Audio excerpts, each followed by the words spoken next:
Di sini di kajian ini sangat penting dipahami karena sumber perpecahan itu ternyata ya orang Yahudi. Orang Yahudi atau orang Nasrani. Karena kedua orang yang beragama itu mengaku atau dulu benar-benar memiliki kitab. Kalau sekarang kan mengaku. Dari itu bisa menyebabkan perpecahan. Di antaranya tujuan atau perpecahan yang akan dibuat mereka kalau ditinjau dari segi agama untuk mengembalikan orang yang sudah Islam kepada kekafiran. Dan itu semua sudah dicatat oleh Al-Quran di dalam Al-Quran juz 4 ini.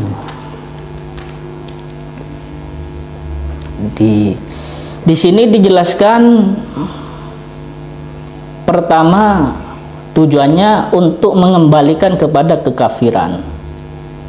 Artinya kalau ada permasalahan yang disebabkan oleh Yahudi di dalam keagamaan kita, tujuannya itu untuk mengkafirkan kita, untuk mengeluarkan kita dari agama Islam yang kita anut. Pertama itu. Atau yang terjadi sekarang itu pengkaburan agama. Siapa saja yang sudah berupaya mengkaburkan ajaran agama yang benar menurut para mufassir yang terpercaya, jauh melenceng dari mufassir yang terpercaya atau dari kitab Al-Quran, dari kitab hadis, dari pemikiran orang Islam yang terpercaya, harus dihukumi dengan undang-undang penistaan agama, gitu aja sudah. Karena di sini ada perkembangan kasus orang Yahudi itu mengadu domba antara kabilah Aus dan Khazraj. Persis yang terjadi pada sekarang ini, ketika ada orang ingin mengadu domba yang tidak paham bedanya hadis qudsi dengan Al-Quran, yang sampai diajarin santrinya itu dengan qala Rasulullah fil Quranil Karim di pondok Az-Zaitun itu gak paham bedanya hadis qudsi dengan Al-Quran. Kalau hadis qudsi itu lafadznya dari Rasulullah, substansi itu dari Allah. Itu seperti yang dijelaskan Mu'i. Kalau cuman alasan baca Al-Quran tapi qala Rasulullah, itu termasuk pengkaburan agama. Kalau dibiarkan, banyak nanti orang yang beragama Islam menjadi kafir lagi. Contohnya di sini, ada sebagian Yahudi masuk kepada kabilah Aus dan Khazraj, kemudian membuat kebencian di antara kabilah Aus dan Khazraj, mengungkit-ungkit permasalahan yang dulu, fitnah-fitnah yang dulu, sehingga menjadikan kabilah Aus dan Khazraj itu yang sudah Islam dengan benar saling marah-marahan dan saling bunuh-membunuh. Maka turunlah ayat. Kita harus kembali ke ayat ini untuk memahami permasalahan ketika ada pengkaburan agama, mengaku agama Islam, ya, mengaku agama Islam tapi aslinya ajarannya itu tidak sesuai dengan Islam, maka kita harus kembali kepada ayat ini. Ya ayyuhalladzina amanu in tuti'u fariqam minalladzina utul kitab yaruddukum ba'da imanikum kafirin. Kalau kita ikut kepada orang yang mempunyai kitab, di situ ada kitab At-Taurat atau kitab Injil, itu ahlul kitab. Isa Bugis itu ahlul kitab, itu yaitu orang yang mempunyai kitab Taurat atau Injil, atau cuman mengaku-ngaku sekarangan ini.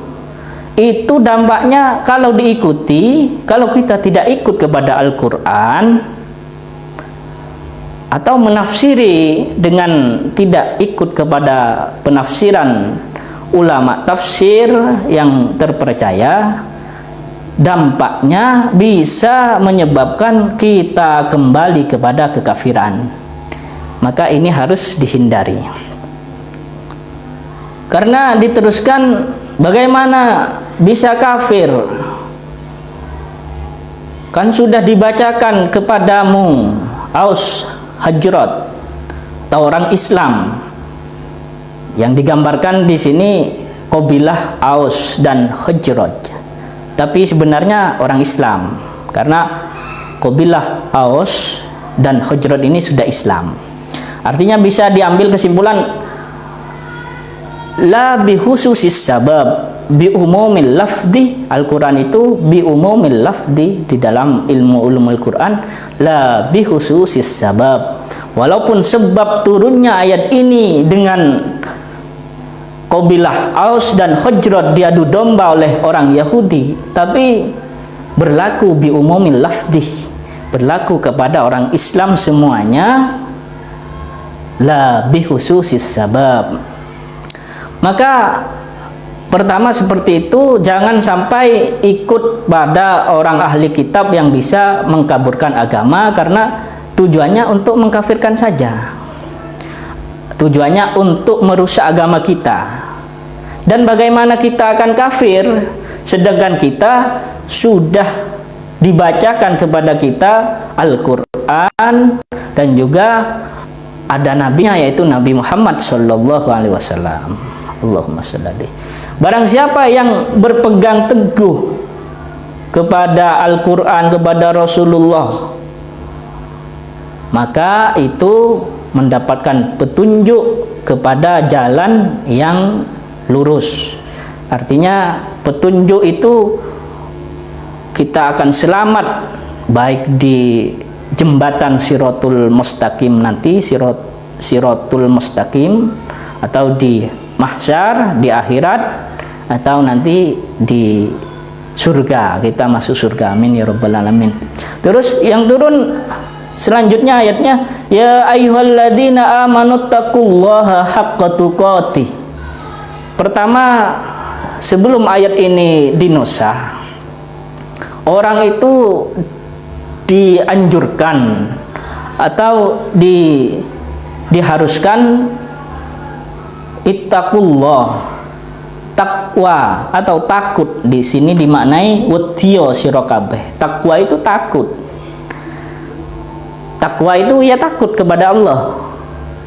Ittaqullah haqqa tuqatih, benar-benar takut, benar-benar takwa. Tapi diganti dengan artian tidak maksiat, taat, selalu taat, tidak pernah maksiat kepada Allah, selalu bersyukur, tidak pernah kafir kepada Allah, tidak pernah kufur terhadap nikmat Allah, selalu ingat kepada Allah, tidak pernah lupa kepada Allah. Maka bertanya sahabat kepada Rasulullah Shallallahu Alaihi Wasallam, siapa yang kuat seperti ini ya Rasulullah?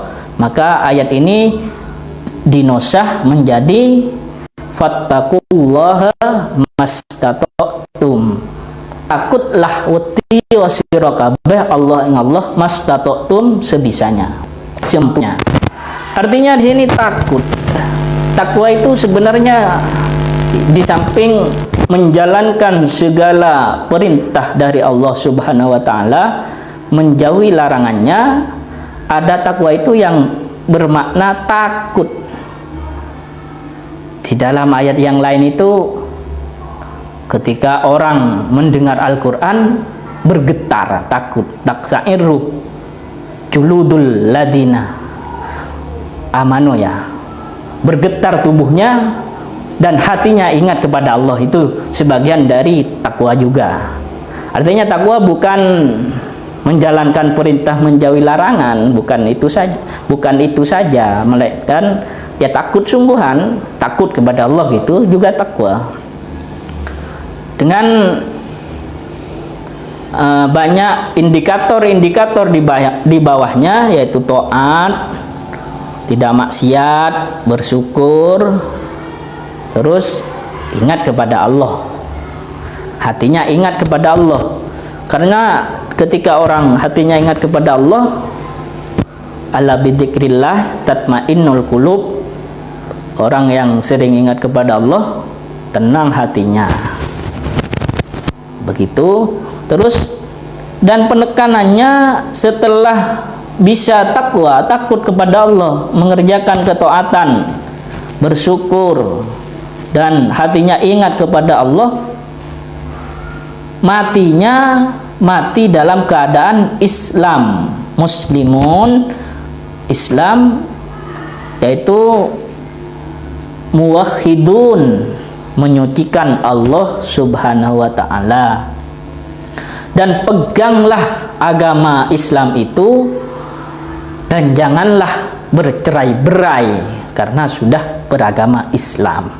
Artinya, kenapa kita tidak mau dicerai-beraikan dengan permasalahan apapun, dengan pengkaburan agama, yang sana unjuk rasa, yang sini tidak terima? Karena di dalam Al-Quran disebutkan wala tafarraqu, janganlah cerai-berai, cerai pisah, janganlah cerai-berai pisah setelah beragama Islam. Ingatlah nikmat Allah. Ini digambarkan kepada kabilah Aus dan Khazraj, dan juga kepada kita semua. Karena seperti tadi itu, Al-Quran itu bi umumil lafzi la bi khususis sabab. Ini menurut ulama Al-Quran yang terpercaya seperti itu. Wadhkuru nikmatallah, ingatlah nikmat Allah kepadamu semua, ya ma'syarul Aus wal Khazraj, dan juga orang Islam semuanya. Orang Islam yang sekarang beda dengan orang Islam yang dulu. Perjuangan orang Islam yang dulu itu lebih perih daripada perjuangan orang Islam yang sekarang. Artinya kita bisa dipilah lagi. It kuntum, ini sudah orang Islam yang dulu, orang Islam yang dulu yang bersama Rasulullah. It kuntum qablal Islam, karena umat setelah Nabi terakhir itu Nabi Isa, itu ada zaman fatrah, gonjang-ganjing umat setelah itu, dan ada yang menututi Nabi Muhammad. Maka yang menututi bersama Nabi Muhammad itu ada yang belum Islam, kan begitu. Karena agama yang mengisahkan Allah itu diputar balikkan oleh pengikutnya, pengikut Nabi Isa itu, kan begitu. Maka ada yang kembali murtad, kan begitu.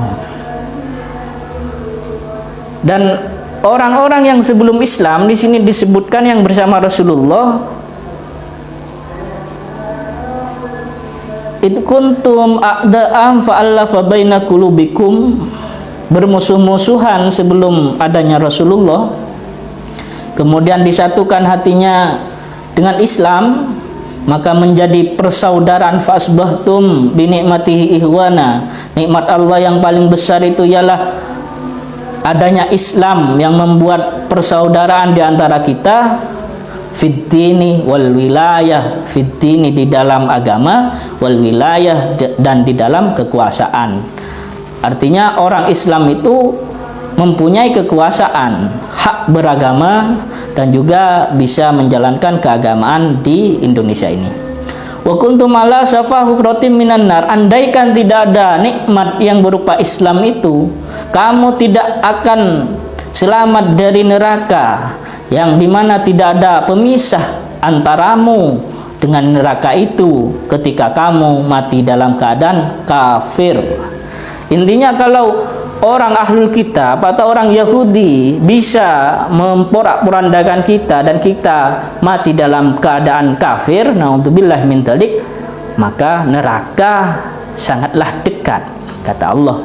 Fa'anqadakum minha, maka diselamatkan orang ini semuanya bil iman, dengan iman. Maka dijelaskan oleh Allah, yubayyinullahu lakum ayatihi la'allakum tahtadun. Allah menjelaskan sedemikian rupa di dalam Al-Quran agar kita semua orang Islam mendapatkan petunjuk. Artinya kesimpulan dari saya, kita waspada kepada Yahudi dan juga Nasrani.